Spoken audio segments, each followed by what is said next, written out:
चलिए तो हम लोग आगे जानते हैं। देखिए आपके सामने एक प्रश्न जो स्क्रीन पर दिख रहा होगा, वो प्रश्न में करा कांच को अतिशीतित द्रव क्यों कहते हैं। तो मेरे प्यारे बच्चों, आप जानते होंगे कि कांच जो है आपका अक्रिस्टलीय ठोस है और इसमें जो होता है द्रव के भांति बहाव का प्रकृति होता, बहाव का गुण होता, और बहाव का प्रकृति होने के कारण कांच को अतिशीतित द्रव कहते हैं। ठीक है, जैसे कांच पर पानी वगैरह रख दीजिए, उसमें क्या होता है, आसानी से ढल करके बह जाता है। ठीक है, या तो देखते होंगे अब मकान वगैरह में कांच साइड में लगा रहता है, उसमें लिक्विड वगैरह बरसात के दिनों में पानी नहीं पड़ता है तो आसानी से ढलान की तरह अति हो जाता है, बह जाता है। इसलिए कांच को अतिशीतित द्रव कहते हैं और ये है ना क्या हो जाता है, ठंडा भी होता है। ठीक है, तो ध्यान दीजिएगा, कांच को अतिशीतित द्रव कहते हैं। ये भी कई बार क्वेश्चन आपको जो है बोर्ड में पूछा गया, दिखने को मिला। तो चलिए हम लोग अब आगे चलते हैं। देखिए हम लोग क्रिस्टलीय ठोस के प्रकार को समझते हैं। ठीक है, देखिए आपके सामने स्क्रीन पर दिख रहा होगा क्रिस्टलीय ठोस के प्रकार। तो आपको समझना है प्यारे स्टूडेंट, क्रिस्टलीय ठोस जो होते हैं निम्न प्रकार के होते हैं। ठीक है, अवयवी कण और अंतराण्विक बल के प्रकृति के आधार पर ठोस को 4 प्रकार के होते हैं, मतलब 4 भागों में बांटा गया, जिसमें पहला हो जाता है आपका आणविक ठोस। और आणविक ठोस को कहा जाता है मॉलिक्यूलर सॉलिड, इसको क्या कहते हैं, मॉलिक्यूलर सॉलिड। दूसरा होता है आयनिक ठोस, जिसको हम लोग कहते हैं आयनिक सॉलिड। तीसरा है आपका धात्विक ठोस, जिसको बोलते हैं मेटेलिक सॉलिड। और इसके बाद है चौथा सह संयोजक ठोस, जिसको दूसरा नाम नेटवर्क ठोस भी कहा जाता है। तो चलिए हम लोग समझते हैं आणविक ठोस के बारे में।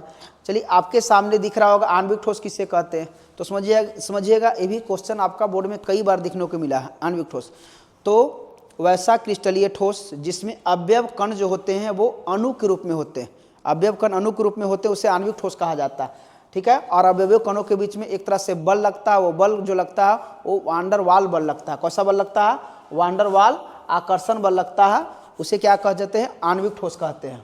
ठीक है, जैसे कि देखिए आपका आयोडीन एक अणु के रूप में है, आयोडीन अणु के रूप में आणविक ठोस हो जाता है। आपका कार्बन डाइऑक्साइड जिसको हम लोग शुष्क बर्फ के नाम से जानते हैं, ठीक है, ये भी आपका आणविक ठोस है। हाइड्रोजन H2 आणविक ठोस है। आपके सामने स्क्रीन पर दिख रहा क्लोरीन Cl2 आणविक ठोस है। CCl4 कार्बन टेट्राक्लोराइड अणु के रूप में होता है। हीलियम है, नियॉन है, आर्गन, क्रिप्टन, ये सब जो है आपका आणविक ठोस है जो अणु के रूप में होता है। ठीक है, अवयव कण क्या होंगे, जिसमें अणु होंगे उसे आणविक ठोस कहेंगे। चलिए आणविक ठोस को 2 पार्ट में डिवाइड किया गया। ठीक है, 3 प्रकार से डिवाइड कर दिया गया है। अध्रुवीय, जनरली ये जो होता है उतना पूछता नहीं है, लेकिन आपको ध्यान देना, अध्रुवीय ठोस होता है। एग्जाम्पल सिर्फ याद रखिए, अध्रुवीय जिसमें अवयव कणों के बीच में कोई आवेश उत्पन्न नहीं होता। ठीक है, और जिसमें सेम अणु होते हैं। ठीक है, जैसे हाइड्रोजन हो गया, chlorine, iodine, helium, neon, argon, ये सब अध्रुवीय ठोस में आ जाता है। कुछ ठोस ध्रुवीय होते हैं।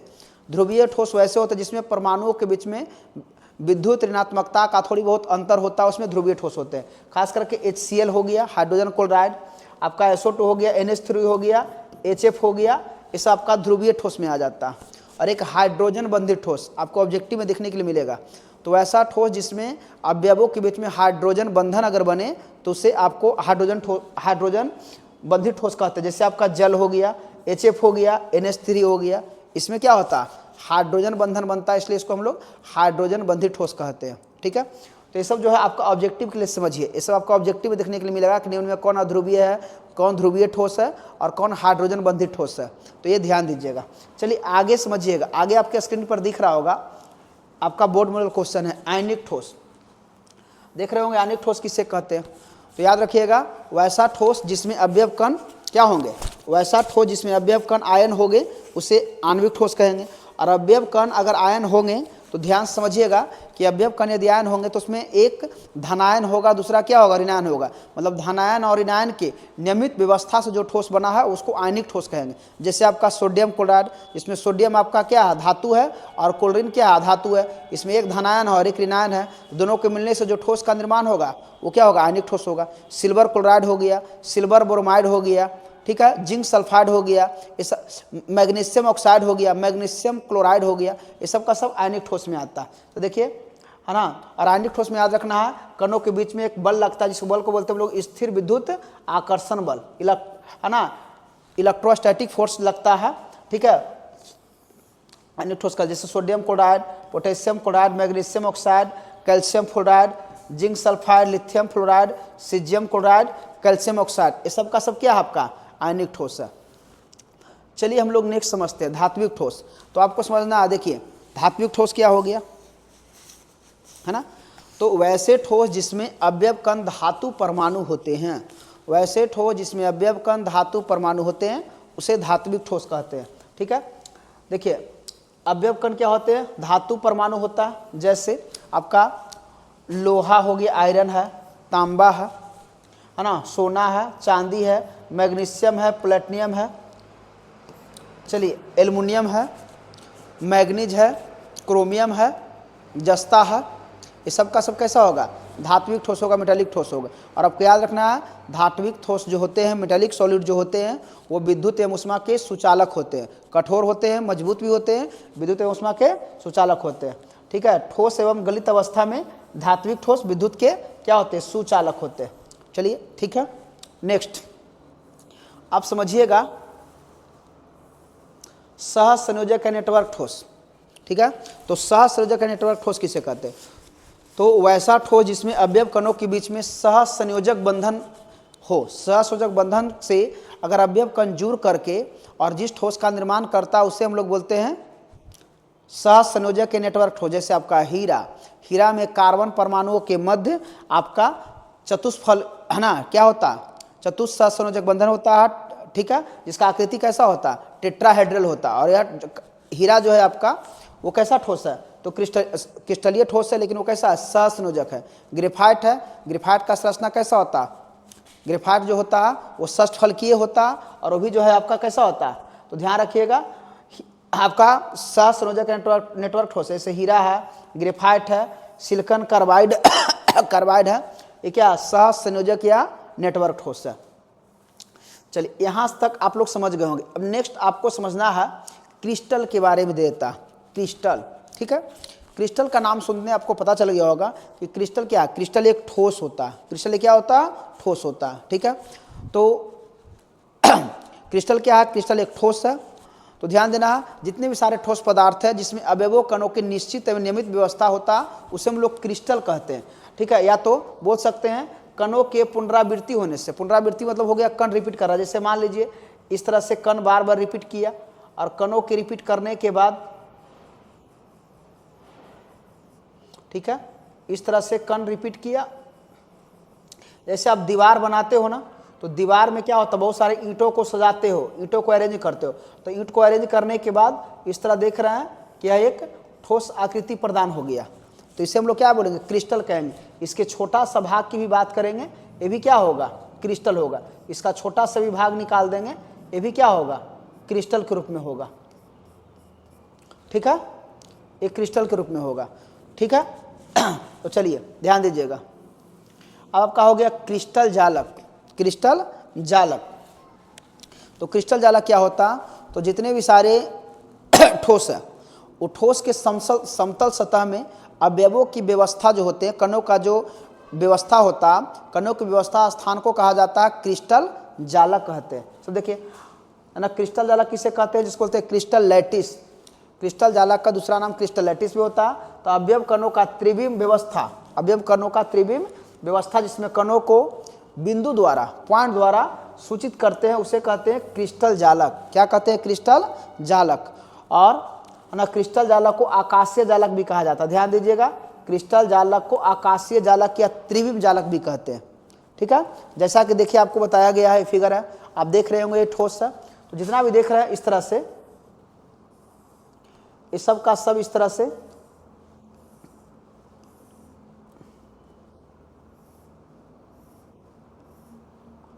तो इस तरह से जो हम लोग जितना कटिंग पॉइंट हो रहा है, हर जगह जहां जहां कट रहा है, मिलान बिंदु है, वो सब का सब क्या है, क्रिस्टल जालक है। ये पूरा भाग को हम लोग बोलेंगे क्या, इसको पूरा भाग को बोलेंगे हम लोग क्रिस्टल जालक। इसको पूरा भाग को क्या कहेंगे, क्रिस्टल जालक कहेंगे। और जो दिख रहे हैं ना व्यवस्था कणों का, उसको हम लोग कहेंगे क्या, जालक बिंदु कहेंगे, लैटिस पॉइंट कहेंगे। ठीक है, तो ये सब हो गया आपका जालक बिंदु, इसको हम लोग कहेंगे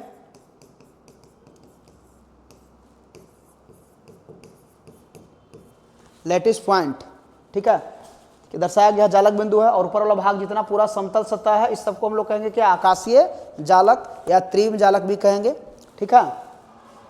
एक ध्यान दीजिएगा, ये जो दिख रहा होगा त्रिविम स्पेस है, तो त्रिविम स्पेस जो ये दिख रहा है, ये त्रिविम स्पेस को हम लोग कहते हैं क्या, ठीक है। ये जो बना इस सबको बोलेंगे हम लोग, यहाँ पर जो एंगल बन रहा है इस तरह से है ना, अल्फा बीटा गामा, तो ये जो एंगल बना इसको हम लोग कहते हैं अक्षीय कोण, क्या कहते हैं, अक्षीय कोण। और ये जो भुजा देख रहे हैं साइड बाय साइड, इसको हम लोग कहते हैं क्या, पैरामीटर। तो पैरामीटर को सूचित किया जाता है ए बी सी से, और अक्षीय कोण बोलेगा तो इसको बोलते हैं हम लोग अल्फा बीटा और गामा से। जैसा कि बताया गया, देखिए पैरामीटर जो होता है ए बी सी होता है और अक्षीय कोण अल्फा बीटा और गामा होता है। चलिए आगे समझिएगा, देखिए सबसे इंपॉर्टेंट क्वेश्चन है, आपके सामने स्क्रीन पर दिख रहा होगा, ठीक है। इसको हम बोलते हैं इकाई या एकक सेल, इकाई या एकक सेल या एकक कोष्ठका भी कहा जाता है, एकक क्रिस्टल भी कहते हैं। तो देखिए जैसा कि आप देख रहे हैं, ये मान लीजिए आपके सामने एक ठोस है, ठीक है, ये पूरा का पूरा क्या, क्रिस्टल जालक का व्यवस्था है। तो क्रिस्टल जालक जिसमें अवयव होंगे, ये क्रिस्टल जालक के सबसे छोटे भाग में, ठीक है, इसका छोटा भाग सबसे मान लेते हैं कि क्रिस्टल जालक हुआ, इसके जो स्क्रीन पर देख रहे थे ये क्रिस्टल जालक हुआ, और इसके सबसे छोटे भाग में ये वाले पॉइंट को अगर हम लोग निकाल लेते हैं, ये वाले पॉइंट को अगर हम लोग निकाल लेते हैं, इस वाले पॉइंट को निकाल लेते हैं, तो क्रिस्टल जालक के सबसे छोटे भाग में कणों के पुनरावृत्ति होने से, कण के रिपीट करने से जो संपूर्ण ठोस बनता है, छोटे सा ठोस बनता है, उसी को हम लोग क्या बोलते हैं, इकाई सेल या एकक कोष्ठका कहा जाता है। तो ध्यान रखना आपको, आकाशीय जालक या त्रिविम जालक का सबसे छोटे भाग में कणों के पुनरावृत्ति होने से बने ठोस को क्या कहते हैं, इकाई सेल या एकक कोष्ठका या एकक क्रिस्टल कहा जाता है, ठीक है। तो देखिए क्रिस्टल जालक या आकाशीय जालक के सबसे छोटा भाग में कणों के पुनरावृत्ति होने से बने ठोस को क्या कहते हैं, इकाई सेल या कोष्ठका या क्रिस्टल भी कहते हैं। अब देखिए इकाई सेल या कोष्ठका को बांटा गया है दो पार्ट में, एक होता है ना अध एकक कोष्ठका, अध एकक कोष्ठका जिसको मूल क्रिस्टल भी कहते हैं, मूल एकक कोष्ठका भी कहते हैं, जिसको शॉर्ट में क्या जाता है एससीसी, और एससीसी का नाम होता है, एससी का मतलब होता है सिंपल क्यूबिक यूनिट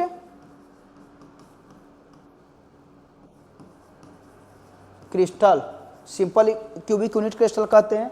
उसके बाद होता है केंद्रित एकक क्रिस्टल, ठीक है, इसको बोलते हैं सेंटर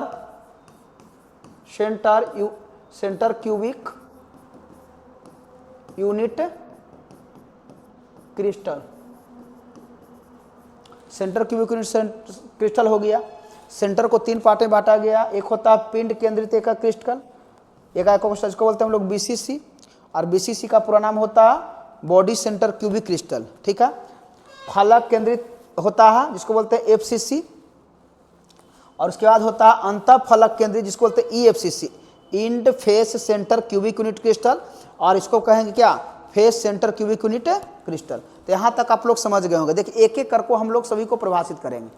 चलिए देखिएगा, अध या मूल एकक क्रिस्टल क्या हो गया, तो ध्यान रखिएगा, अध या मूल एकक क्रिस्टल जो होता है जिसको हम लोग बोलते हैं SCC, simple cubic unit crystal, तो वैसा क्रिस्टल जिसमें अवयव जो होते हैं केवल क्यूब के मतलब घन के कोणीय बिंदु पर पाया जाता है। और घन के कोणीय बिंदु पर कितना पाया जाता है, तो अवयव का जैसे मान लिया जाए यह गोला, तो यह गोला है, तो इसका 1/8 भाग पाया जाता है, ठीक है। ये 4 भाग कट गया, 6 भाग हुआ, और ये कितना हो गया, 8 भाग गया, तो 1/8 पार्ट ही पाया जाता है। जैसे इसको समझने के लिए आप एक रूम में बैठ जाइए, रूम में कितने कॉर्नर होते देखते हैं, जिसको वर्गाकार रूम होता है, तो आप देखते हो कि उसमें 8 किनारा होता है, और 8 किनारा पर 1/8 भाग, कितना भाग होगा, 1/8 भाग होगा। जैसा कि देखिए फिगर बनाया गया, ये देखिए 1/8 पार्ट यहाँ पर होगा, 1/8 पार्ट, 1/8 पार्ट, 1/8 पार्ट, 1/8 पार्ट, जितना भी 8 किनारा, हर 8 किनारा पर 1/8 पार्ट होगा।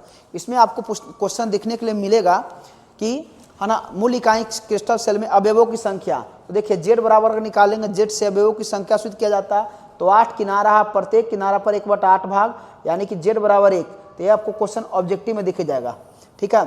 तो मूल क्रिस्टल या इकाई मूल एकक क्रिस्टल में अवयवों की संख्या कितना होती है, तो आपको याद रखना 1 होता है। यहाँ से आपको क्लियर हो जाएगा एक। चलिए दूसरा हम लोग यहाँ से और भी प्रश्न इसमें पढ़ने के लिए मिलेगा। इसमें घन के किनारा और जो परमाणु गोले हैं, जैसे इस तरह जो गोले रहेंगे, इसके बीच के त्रिज्या का संबंध निकालना होगा। तो ये बराबर याद रखिएगा 2r। ये भी यहाँ पर प्रश्न मिलेगा पढ़ने के लिए आपको, है ना। प्रतिशत संकुलन क्षमता पूछेगा, जो आगे आपको इसमें बताया गया है। प्रतिशत संकुलन क्षमता बोलेगा, तो प्रतिशत संकुलन क्षमता जो होता है इसमें होता है 0.52, जिसको प्रतिशत में बोलेंगे तो कितना होगा 52%। प्रतिशत में बोलेगा तो 52, अगर प्रतिशत में नहीं रहेगा 0.52। रिक्तियाँ बोलेगा तो इसको 100 में से घटा दीजिएगा, 100 - 52 आपका 48%। 48% रिक्तियाँ होगा, ठीक है। चलिए तो अगला देखिए, हम लोग समझते हैं। अगला क्वेश्चन आपके आ गया, केंद्रित एकक कोष्टिका। केंद्रित एकक कोष्टिका इसको बोलेंगे सेंटर।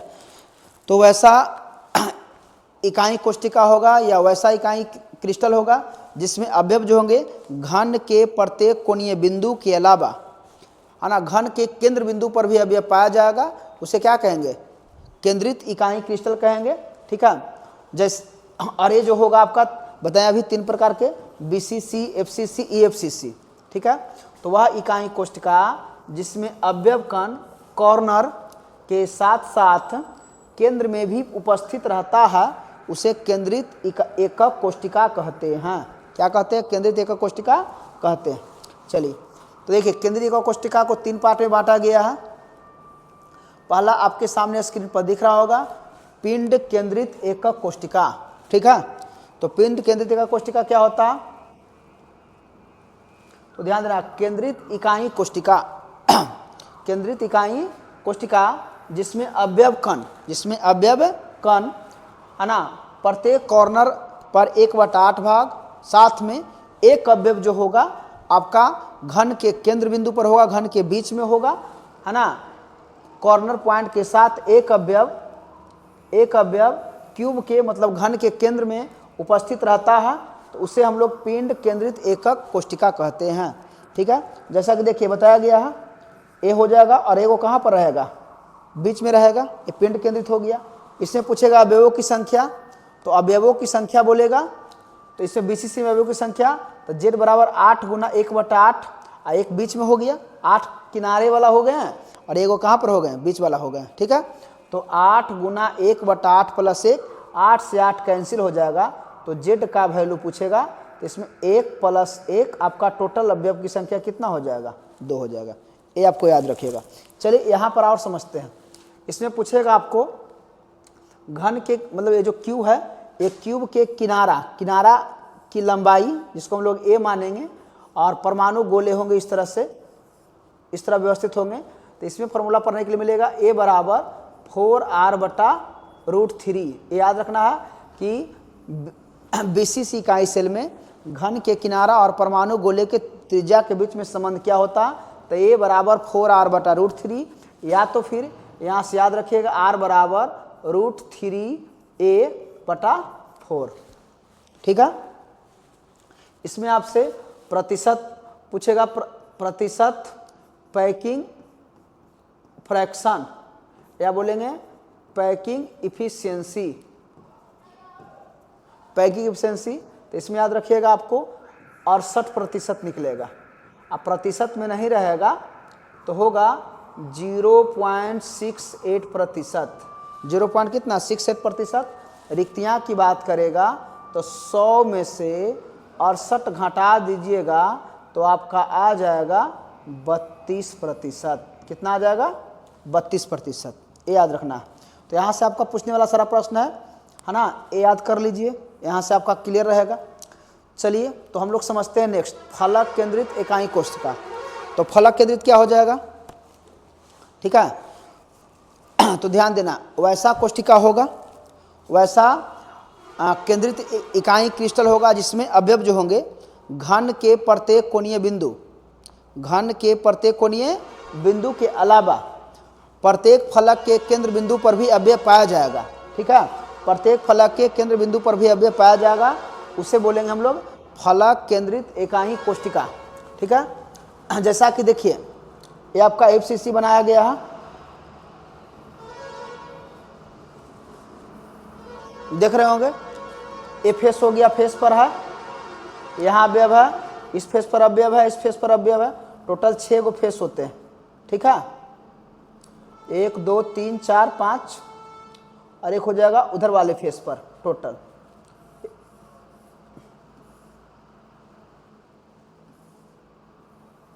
तो इस तरह से टोटल अवयव की संख्या इसमें पूछ देगा तो आपका हो जाएगा। ठीक है, Z बराबर 8 कॉर्नर है तो 8 गुना 1/8 प्लस 6 फेस से 6 गुना 1/2, तो आपका हो जाएगा 2 3 6, 8 8 कट जाएगा, तो 1 + 3 बराबर कितना हो जाएगा, 4 हो जाएगा। तो इसमें आपको याद रखना है कि FCC में अवयवों की संख्या कितना होता है, 4। तो आप इंपॉर्टेंट है, इसको याद कर लीजिए। FCC में अवयवों की संख्या कितना, तो 4 होता है। उसके बाद समझिएगा अंतःफलक केंद्रित एकक कोष्टिका। अंतःफलक केंद्रित क्या होता है, तो वैसा केंद्रित इकाई कोष्टिका जिसमें अवयव जो होंगे घन के प्रत्येक कोणीय बिंदु के अलावा किसी दो फलक के आमने सामने के केंद्र बिंदु पर 1/2 भाग पाया जाएगा। ठीक है, तो उससे हम लोग कहेंगे क्या, EFCC अंतःफलक केंद्रित एकक कोष्टिका कहेंगे। तो केंद्रित इकाई कोष्टिका जिसमें अवयव कण मतलब सभी कॉर्नर पॉइंट के साथ साथ किसी भी दो फेस के सेंटर पर मतलब केंद्र पर भी उपस्थित होता है, उसे अंतःफलक केंद्रित एकक कोष्टिका कहते हैं। देखिए ऐसा कि आपका डायग्राम में बताया गया है, ये हो गया। इसमें देखिए यहाँ अवयव है, यहाँ है, प्रत्येक कोणीय बिंदु पर हो गया। इसके अलावा किसी दो फलक के आमने सामने एक केंद्र बिंदु पर है। तो इसमें अगर हम बात करेंगे Z की संख्या, अवयवों की संख्या, तो 8 गुना 1/8 प्लस 2 फेस है तो 2 गुना 1/2, यानी कि Z की संख्या हो जाएगा 1 + 1 मतलब कितना, 2 हो जाएगा। क्लियर है।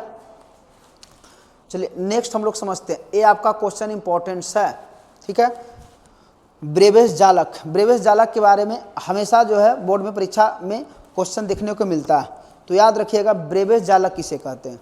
ठीक है, तो ब्रेबेस वैज्ञानिक थे जिन्होंने 1848 ईस्वी में क्रिस्टल जालक या त्रिविम जालक या आकाश जालक को 14 विभिन्न प्रकार से, उसके बिंदुओं को 14 विभिन्न प्रकार से अलग अलग व्यवस्थित कर दर्शाकर 7 मूल इकाई क्रिस्टल बनाए थे, जिसको बोलते हैं सप्त क्रिस्टल सिस्टम। ठीक है, 7 क्रिस्टल सिस्टम के नाम जानते हैं। इसमें 14 जालक बिंदुओं को दर्शाया गया था, उसी को कहते हैं ब्रेबेस जालक। ठीक है, तो ध्यान रखिएगा 1848 ईस्वी में ब्रेबे वैज्ञानिक क्रिस्टल जालक को या त्रिविम में 14 प्रकार से, कितने प्रकार से आपको ऑब्जेक्टिव में क्वेश्चन मिलेगा कि ब्रेबेस के द्वारा है ना जालक बिंदुओं को कितने प्रकार से प्रतिरूपित किया गया था या दर्शाया गया था, तो 14 प्रकार से। ठीक है, निरूपित करके कितने क्रिस्टल था, तो 7 मूल क्रिस्टल थे। कितने थे, 7 क्रिस्टल बनाए थे, जिसे हम लोग ब्रेबेस जालक कहते हैं, तथा 7 क्रिस्टल को मूल क्रिस्टल तंत्र कहते हैं, 7 क्रिस्टल सिस्टम कहा जाता है। ठीक है, और 7 क्रिस्टल सिस्टम में वो कौन कौन था क्रिस्टल, इसको हमने बताया था CTORHMT, ये ट्रिक से आप याद रख सकते हो, CTORHMT। C से आपका क्या होता, तो C से हमने बताया था क्यूबिकल मतलब घनाकार होगा, आपका हो जाएगा T से होगा टेट्रागोनल,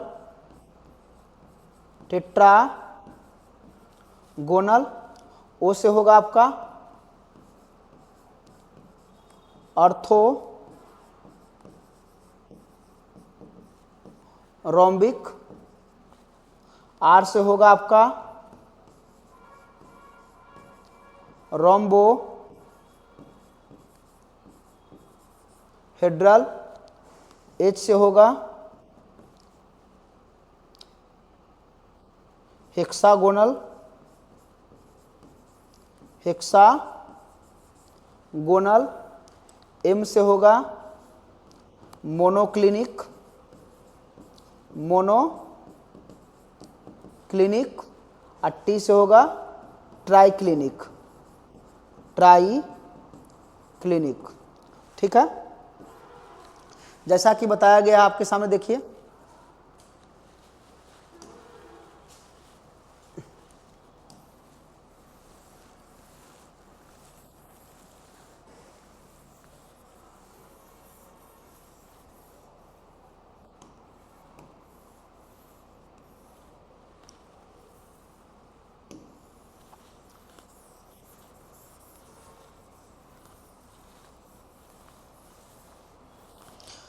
देखिए तो क्या हो गया, पहला हो गया क्यूबिक, जो बताया भी आपको हम लोग।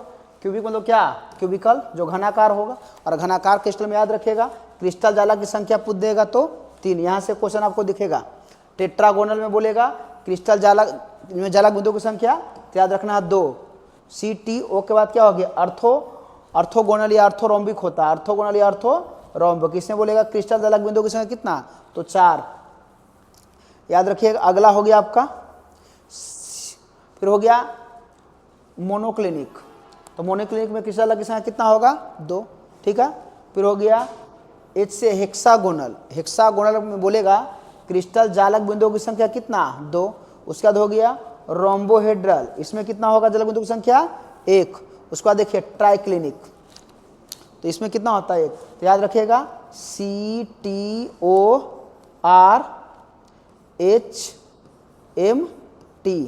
ठीक है, इसमें जालक बिंदु कितना होंगे, तो 3 होंगे। टेट्रा में कितना बताया गया आपको, 2, याद रखिए इसमें 2। ऑर्थोरोम्बिक में, तो ऑर्थोरोम्बिक में देख लीजिए, ऑर्थोरोम्बिक 4, इसमें 4 होता है। उसके बाद हो गया रोम्बोहेड्रल, रोम्बोहेड्रल में 1। H से हेक्सागोनल, हेक्सागोनल में 1। M से मोनोक्लिनिक, और मोनोक्लिनिक में आपका होता है 2, और ट्राइक्लिनिक में 1। टोटल जोड़ लीजिए तो 3 2 5 4 9 1 10 1 11 2 13 1 14 जालक बिंदु होते हैं। तो यहाँ से आपका एक क्वेश्चन आता है, इसको ट्रिक के माध्यम से आपको याद रखना है। CTORHMT, C से क्यूबिकल, क्यूबिकल में क्रिस्टल जालक बिंदु संख्या कितना, 3।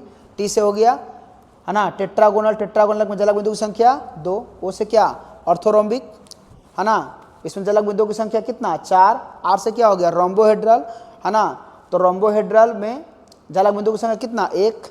H से हो गया हेक्सागोनल, हेक्सागोनल में जालक बिंदु की संख्या 1।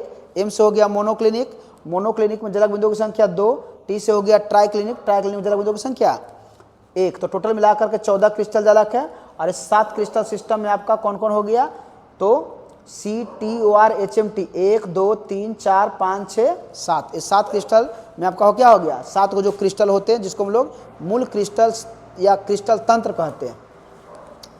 चलिए यहाँ से देख लीजिए, ये बताए थे SSC में क्रिस्टल में अवयव गोले की त्रिज्या और इकाई के बीच संबंध स्थापित करो, तो इतना नहीं पूछता, ये आप याद रखिए सिर्फ। ठीक है, कि इसमें क्या होता है, A बराबर 2R होता है, लेकिन निकालना कैसे है, देखिए आपका SSC क्रिस्टल है, और इस क्रिस्टल का क्या हो गया, एक क्यू है, यूनिट सेल है। इसमें एक इस तरह से आपका गोले हैं और एक इस तरह से गोले हैं, दोनों एक दूसरे को स्पर्श कर रहा है। इसको हम लोग मान लेंगे किनारा, किनारा को A, और इस यहाँ से यहाँ तक इसका त्रिज्या होगा 1, और इसका यहाँ से यहाँ तक त्रिज्या हो गया। तो A बराबर कितना होगा, R प्लस R, यानी कि A बराबर क्या हो जाएगा, 2R। ये R बराबर होता है A/2। यहाँ से मान लिया त्रिज्या दे देगा, कभी किनारा निकालने के लिए दे देगा, कभी किनारा दे देगा और त्रिज्या निकालने के लिए देगा। तो इस पर आपको न्यूमेरिकल क्वेश्चन भी पूछ देता है, इसलिए याद रखिएगा A बराबर 2R है ना, या R बराबर A/2, R बराबर A/2, इसको याद रखिए। चलिए नेक्स्ट समझते हैं। BCC क्रिस्टल में अवयव गोले के त्रिज्या और इकाई क्रिस्टल के घन के किनारा के बीच संबंध का व्यंजक, व्यंजक नहीं पूछेगा, लेकिन आपको याद रखना है ना, कि संबंध का व्यंजक क्या होता है। तो इसमें देखिए इतना कुछ करने की जरूरत नहीं है, इसमें केवल सिर्फ आप ध्यान में रखिए कि A बराबर क्या होता है, तो 4R/√3। A बराबर क्या होता है, 4R/√3, या तो R बराबर √3A/4, ये सिर्फ याद रखिए। ठीक है, BCC में घन के किनारा और त्रिज्या के बीच संबंध क्या होता, तो ए बराबर 4r/√3 या r बराबर √3a/4, इतना याद रखिए। चलिए FCC में, तो FCC के लिए भी आप याद रखना है, ज़्यादा कुछ नहीं। इसमें घन के किनारा और परमाणु गोले की त्रिज्या के बीच संबंध पूछता है, तो ए बराबर है ना r बराबर a/2√2, क्या होता है r बराबर a/2√2 या फिर a बराबर 2√2r, a बराबर 2√2r, r बराबर पूछेगा तो a/2√2 और a बराबर पूछेगा तो 2√2r, ए याद कर लीजिए। चलिए देखिए संकुलन क्षमता किसे कहते हैं, या पैकिंग में प्रगुणता भी इसे कहा जाता है, पैकिंग एफिशिएंसी। तो ध्यान देना संकुलन क्षमता क्या होता है, ये भी क्वेश्चन आपको देखने के लिए मिलेगा। तो संकुलन क्षमता होता है ना किसी इकाई सेल के निर्माण में, किसी इकाई सेल के निर्माण में, ठीक है, गोले के आयतन का जितना भाग यूनिट सेल द्वारा मैंने क्रिस्टल द्वारा अधिकृत कर लिया जाता, घेर लिया जाता, उसी को कहा जाता संकुलन क्षमता, है ना। उसे पैकिंग में प्रगुणता भी कहते हैं। तो परमाणु अवयव कण मतलब गोले के आयतन का जितना भाग इकाई सेल इकाई क्रिस्टल द्वारा अधिकृत किया जाता है उसे संकुलन क्षमता कहते हैं। क्या कहते हैं, संकुलन क्षमता कहते हैं। देखिए संकुलन क्षमता का फॉर्मूला होता क्रिस्टल गोले का आयतन बटा इकाई क्रिस्टल या घन का आयतन, ठीक है। यहाँ से निकालने के लिए बोलेगा पैकिंग, तो गोले का आयतन आप जानते हैं 4/3 πr क्यू होता है और घन का आयतन कितना होता है, 1 क्यू होता।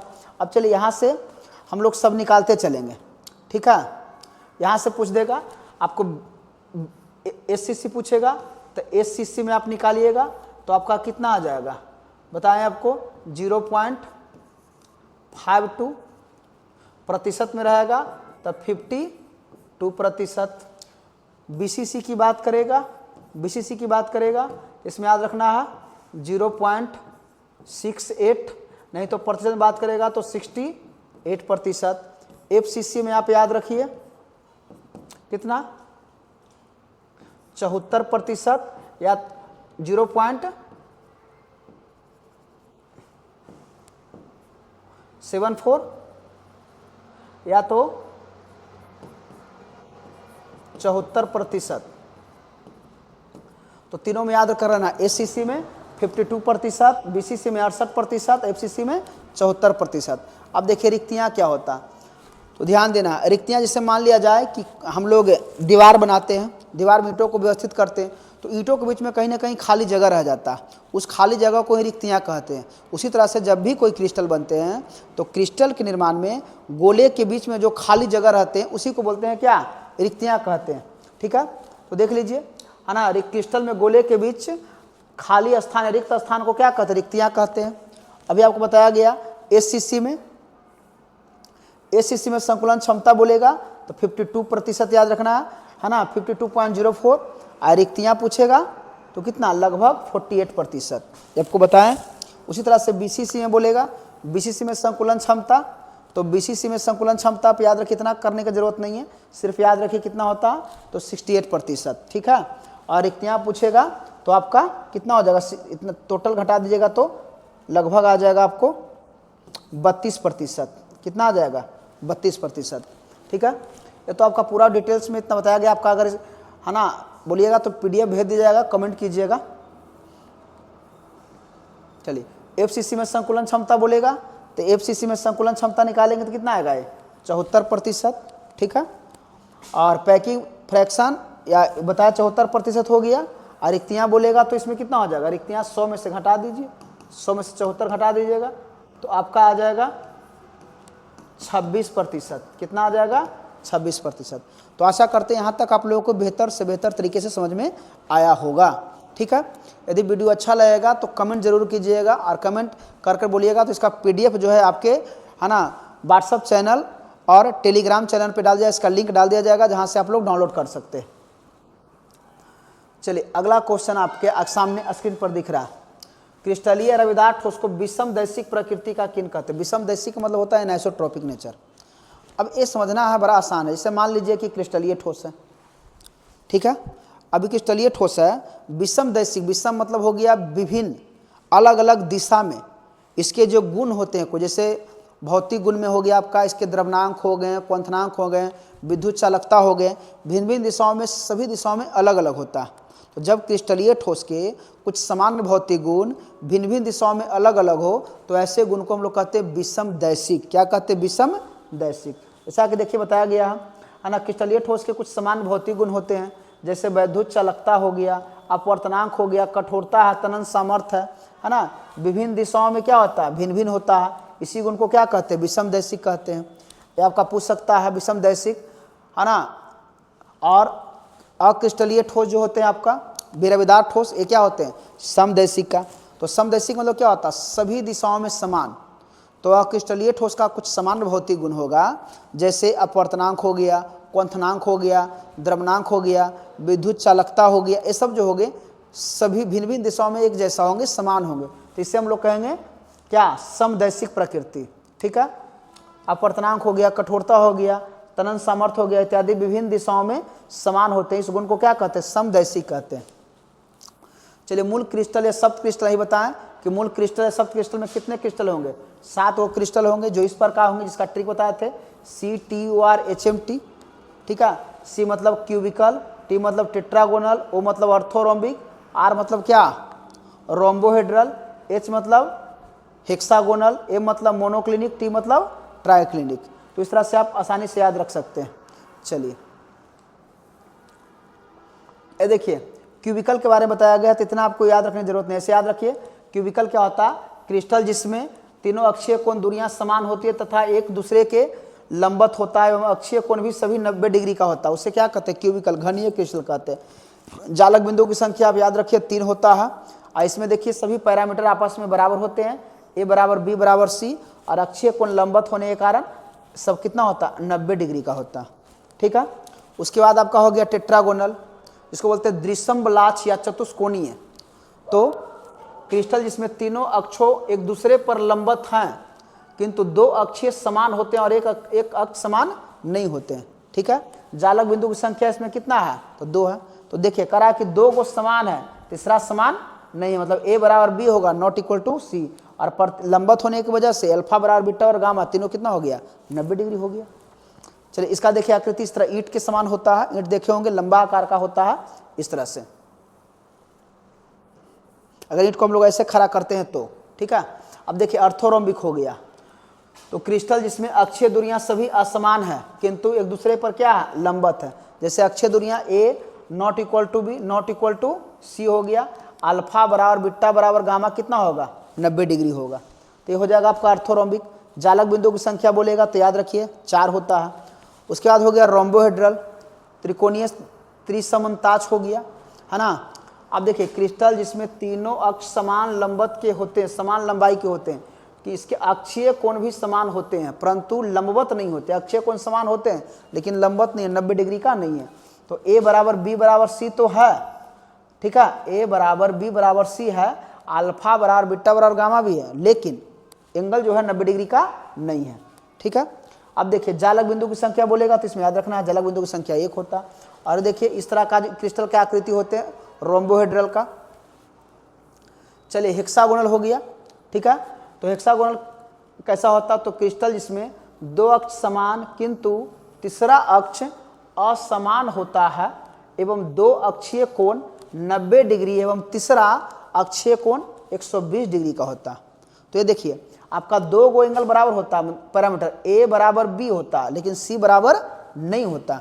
उसके बाद अल्फा बराबर बीटा बराबर 90 डिग्री होता है लेकिन गामा 120 डिग्री होता है। ठीक है, रिकॉर्ड हो रहा है ना। ये देखिए इसका ऐसा आकृति होता है, जालक बिंदु की संख्या 1 होती है। अब देखिए मोनोक्लिनिक, तो मोनोक्लिनिक में है ना क्रिस्टल जिसमें तीनों अक्षीय दूरियां असमान तथा अक्षीय कोण 90 डिग्री एवं एक अक्षीय कोण 90 डिग्री से भिन्न होता। तो 2 अक्षीय कोण 90 डिग्री होता, एक 90 डिग्री से भिन्न होता, और है ना पैरामीटर सब असमान होते हैं। A not equal to B not equal to C, alpha बराबर beta 90 degree, gamma not 90 degree होता। इसमें बिंदुओं की संख्या बोलेगा तो 2।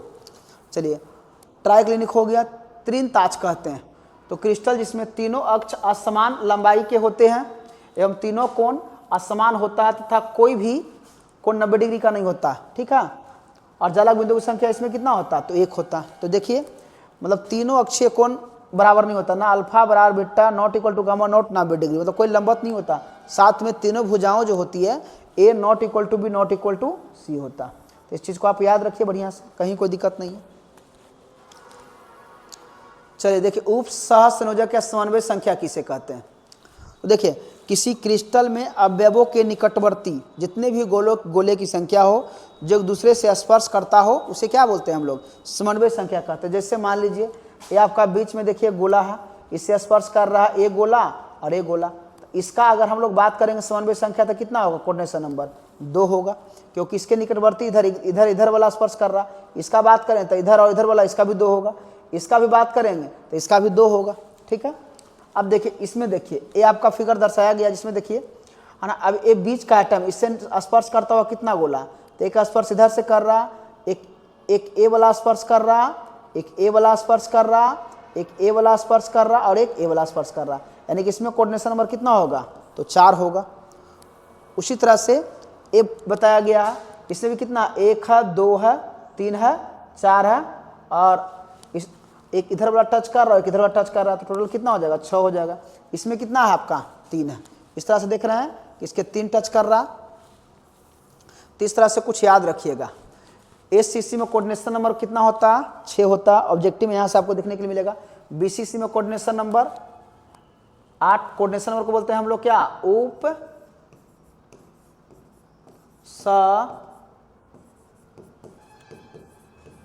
संयोजक या समन्वय संख्या। समन्वय संख्या इसमें कितना याद रखिए, एससीसी की बात करेगा तो याद रखना 6, बीसीसी में पूछेगा तो 8, एफसीसी में बोलेगा तो 12, एचसीपी में भी पूछेगा तो 12 और सीसी में पूछेगा तो 12। ठीक है, ये आपका इंपॉर्टेंट है, हमेशा याद रखना।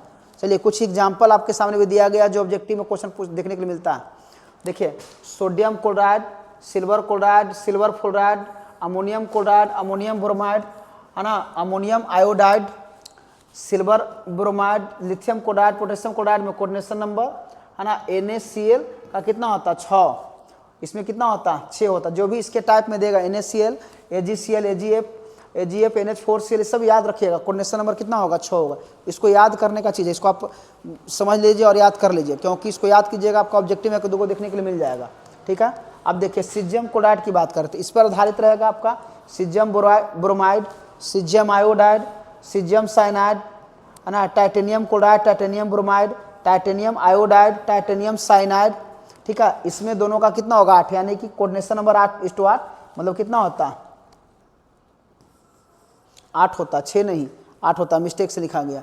चलिए देखिए उसके बाद देखिए जिंक सल्फाइड, कॉपर क्लोराइड हो गया, कॉपर ब्रोमाइड हो गया, कॉपर आयोडाइड है, सिल्वर आयोडाइड है ना, बेरिलियम सल्फाइड है। इसमें कोऑर्डिनेशन नंबर कितना होता है आपका 4 होता है।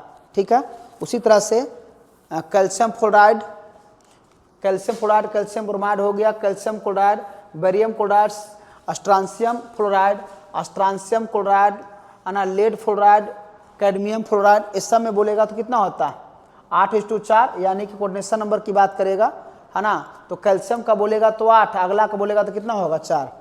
चलिए सोडियम ऑक्साइड क्वेश्चन आपका एग्जाम में पूछा हुआ, इसमें याद रखना है ना, सोडियम का 4 होता है, ऑक्सीजन का कितना होता है 8, यानी कि 4:8 होता है। इसमें 4:8 के रेशियो में होता है सोडियम ऑक्साइड में, कोऑर्डिनेशन नंबर 4:8 के रेशियो में। इसको आपको याद रखना पड़ेगा। ठीक है, ये सब 1-2 को आपको देखने के लिए मिल जाएगा। चलिए अगले क्वेश्चन जो है भी बोर्ड मॉडल क्वेश्चन है, HCP को हम लोग बोलते हैं हेक्सागोनल क्लोज पैकिंग, जिसको बोलते हैं षष्ठभुजीय निबिड संकुलित संरचना या षष्ठभुजीय निबिड क्रिस्टल। अब देखिए त्रि में याद रखना है कि आकाशीय जलक जो बनता है उस त्रि में कणों का AB ध्यान दीजिए। देखिए पहला गोला का लेयर A है, उसके बाद अगले गोले हम जो ऊपर रख दिए B है, फिर नीचे वाला सतह लगाएं A, फिर ऊपर लेयर लगाएं B और फिर नीचे लगाएं A B। माने इस तरह से सब देख लीजिए, अगर मान लिया इस तरह से लेयर लगा हुआ, ये A प्रकार का लेयर है, इस तरह से लेयर लगा हुआ है इस तरह से। फिर देखिए इसके 2 गोले के बीच में गोले रख दीजिए, फिर ऐसे रख दीजिए, फिर 2 गोले के बीच में व्यवस्थित कर दीजिए, ऐसे कर दिए। फिर देखिए फिर वहाँ शुरू कर दी A, फिर उसी जब जो नीचे का लेयर लगा हुआ था सेम उसी तरह से गोले को हम लोग पैटर्न में सजा दिए। ठीक है, तो ई लेयर लगा A, फिर अगला लगेगा किसका B, फिर लगेगा A, फिर लगेगा B, फिर ए लगेगा। तो ए बी टाइप का जो लेयर लगेगा, या तो फिर बोल सकते हो इसको एक्स बाई, तो ए बी या एक्स बाई पैटर्न से या लेयर से बने क्रिस्टल को क्या कहते हैं, HCP कहते हैं। HCP को बोलते हैं हेक्सागोनल क्लोज पैकिंग। इसमें बोलेगा समन्वय संख्या, ठीक है। तो ध्यान रखना 3 गो ऊपर होता, 3 नीचे होता, बीच में 3 3 6, टोटल इसमें होता है कितना, 12 होते हैं, ठीक है। 3 ऊपर 3 नीचे 3 3 6, ठीक है। अब बीच में कितना होते हैं, 6, तो टोटल होते हैं कितना, 12, ठीक है। तो समन्वय संख्या याद रखना 12। संकुलन क्षमता बोलेगा तो संकुलन क्षमता आपको याद रखना है 74%, रिक्तियां पुद्दे 26%। उसी तरह से CCP हो गया, तो CCP क्या हो गया, तो इसमें क्या होगा, घने निबिड़ संकुलित संरचना कहते हैं। त्रि में कणों का ABC या XYZ लेयर। जैसे मान लीजिए कि नीचे में जो गोला लगा, ए लगा आपका ए प्रकार का गोले समझते चलिए। इस तरह से हम लोगों ने ए लेयर लगा दिया, ठीक है। बीच में हम लोगों ने क्या किया, यहाँ बी रखा, 2 गोले के बीच में सरा दिया। ऊपर से फिर क्या किए हम लोग, यहाँ रख दिए, इस तरह से बन गया ये।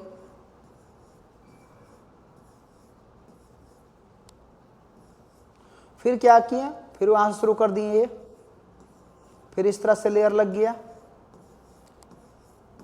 तो समझना है यहाँ पर देखिए, नीचे वाला जो लेयर है माने गोले का व्यवस्था ए है, फिर ए वाला लगा आपका बी है, फिर ए लगा आपका सी है, फिर अगला शुरू हुआ ए, फिर उसी तरह से चलेगा बी, फिर चलेगा सी, फिर क्या होगा ए, उसके बाद गोला बी, उसके बाद सी, यानी कि ए बी सी। या तो इसी को दूसरे रूप में बोल सकते, इसका नाम मान लीजिए एक्स है, इसको मान लीजिए बाई है, इसको मान लीजिए जेड है।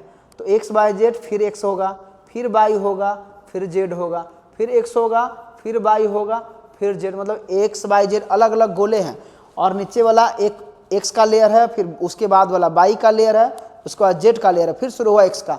तो इस तरह से व्यवस्थित होने से क्या बनता है, CCP बनता है, जिसको बोलते हैं क्यूबिकल क्लोज पैकिंग। और क्यूबिकल क्लोज पैकिंग में भी कोऑर्डिनेशन नंबर बोलेगा तो याद रखना है 12, ठीक है। रिक्तियां 74%, सॉरी संकुलन क्षमता 74%, रिक्तियां बोलेगा तो 26%।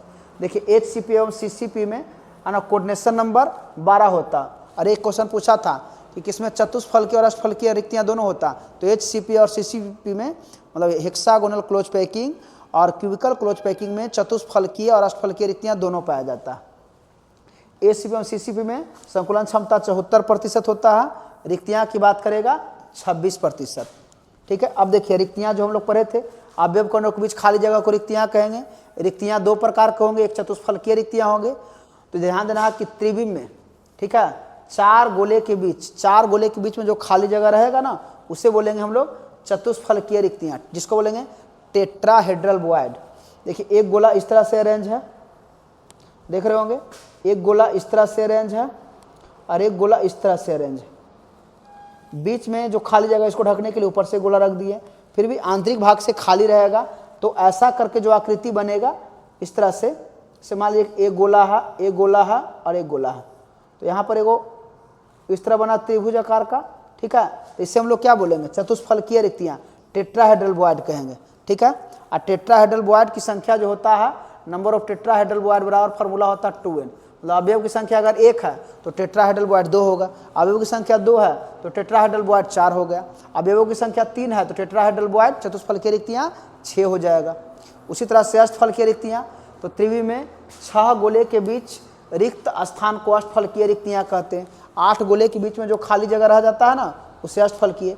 जैसा देखिए एक गोला इस तरह है, एक गोला इस तरह 2 है, फिर देखिए ए 3 है, फिर देखिए 4 है, 5 है, और इधर से क्या हो गया 6 है। और 6 गोले के बीच भी आंतरिक जो खाली जगह हो जाती है, उसके बीच में जो खाली जगह जहाँ जहाँ दिख रहा है उसको हम लोग क्या कहेंगे, अष्टफलकीय रिक्तियाँ कहते हैं, ठीक है।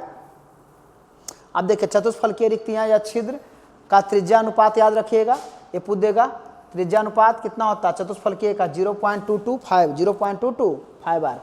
अष्टफलकीय रिक्तियाँ या छिद्र का त्रिज्यानुपात पूछेगा तो 0.414। 0.2225 किस में, चतुष्फलकीय रिक्तियाँ में, और 0.414 किस में, अष्टफलकीय रिक्तियाँ में। ये आपका ऑब्जेक्टिव में देखने के लिए मिल जाता है। ठीक है, चलिए देखिए, प्रति परमाणु चतुष्फलकीय रिक्तियाँ की संख्या की फॉर्मूला होता है 2n, और ऑक्टाहेड्रल बॉयर बोलेगा तो n होता है। अब देखिए क्वेश्चन ये भी एक पूछा हुआ, सीजियम क्लोराइड के बनावट पर संक्षिप्त विवरण दे। ये आपका बोर्ड मॉडल क्वेश्चन है, ध्यान दीजिएगा। तो सीजियम क्लोराइड हम लोग को पता होना चाहिए कि BCC बनाता है। तो BCC क्रिस्टल बनाता है जिसमें क्लोरीन जो है घन के प्रत्येक कोणीय बिंदु पर देख रहे हैं, क्लोरीन इस तरह से व्यवस्थित है क्लोराइड आयन के रूप में, और सीजियम जो होता है ना घन के केंद्र में होता है। घन के कहाँ होता है, तो प्रत्येक कोणीय बिंदु पर देख रहे हैं इस तरह से क्लोरीन है, इस तरह से क्लोराइड आयन के रूप में है, और बीच में क्या सीजियम है, यानी कि क्लोरीन जो है एनायन मतलब क्यू के कॉर्नर पर, एवं सीजियम प्लस जो है कैटायन धनायन क्यूब के बॉडी सेंटर पर स्थित रहता है। ठीक है, और यह BCC स्ट्रक्चर बनाता है। याद रखना, BCC स्ट्रक्चर बनाता है, सीजियम के चारों तरफ 8 Cl- घिरा रहता है। तो ये आपको याद कर लेना, ये भी आपको इस तरह से स्ट्रक्चर आप बना दीजिएगा, बेहतर तरीके से आपको 2 नंबर मिल जाएगा।